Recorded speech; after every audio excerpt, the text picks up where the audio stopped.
Welcome to For His Namesake. So glad to have you here. This is God in Our Story series, a new series that we're doing where you can submit a true story. The criteria to submit one will be in the description box below. This story was submitted by a viewer whose name goes by Mary, and it's titled Cherished Moments at My Grandpa and Grandma's Place.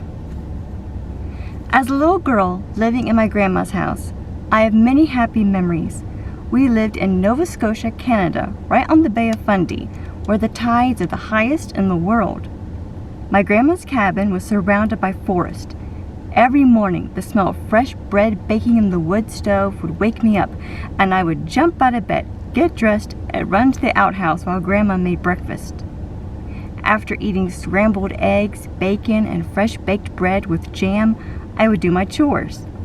I would gather wood from the wood pile outside and fill the wood box in the kitchen, and I would sweep the cabin floor so Grandma would mop them. I would go to my room and read my Bible every morning. I loved Jesus with all my heart. But there was no church there to go to. Often in the evenings, my grandma and I would read our Bibles together, and she would teach me things about Jesus. My grandpa ran a little country store with 2 gas pumps, and when Grandma said I was free to go, I would run outside to see Grandpa. He always had jars of candies on the counter, and usually I could beg something from him. When he wasn't busy with customers, he would pick me up on his shoulders and dance around the store laughing. I sure loved Grandpa. Some days, Grandma would take me wild blueberry picking. It was so much fun, and when we got back home, Grandma would make blueberry pies. One day, I was playing with my little bow and arrows that Grandpa made me. It was harmless and wouldn't have hurt anything, but I decided to go into the forest behind Grandma's house so I could shoot a deer. I wasn't supposed to go into the forest, but I was disobedient that day. As I was pretending I was a great hunter and wandering through the trees and looking for a deer, I wandered too far and got lost. It was pretty scary. I tried to turn around and go back, but every tree now looked the same. I walked and walked, and I finally prayed and asked Jesus to help me get back home. Tired, I sat down on a big tree root, and as I rested there, I looked up through the trees, and there off in the distance I could see the back of Grandma's cabin roof. I walked in a circle and soon was back home safe. I never told Grandma what I had done. On hot summer days, my cousins would take me down to the shore to swim in the ocean.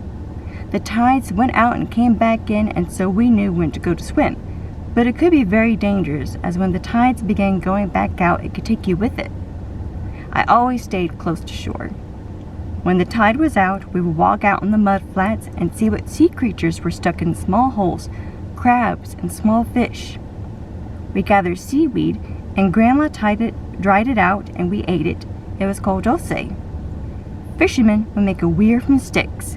It was fixed into the mud, and when the tide was high, it would catch fish in it, so that when the tide went out, the fish were trapped and they could catch them. The fishermen would often stop at Grandma's house and sell her fresh fish. I am in my 70s now, and I treasure those happy memories I spent with my Grandma and Grandpa. Hope you enjoyed that sweet story. I felt like I was right there in Nova Scotia with Mary in the forest, the seashore, the store. Oh, and I meant to say in the beginning, any pronunciation mistakes are my own, not the author.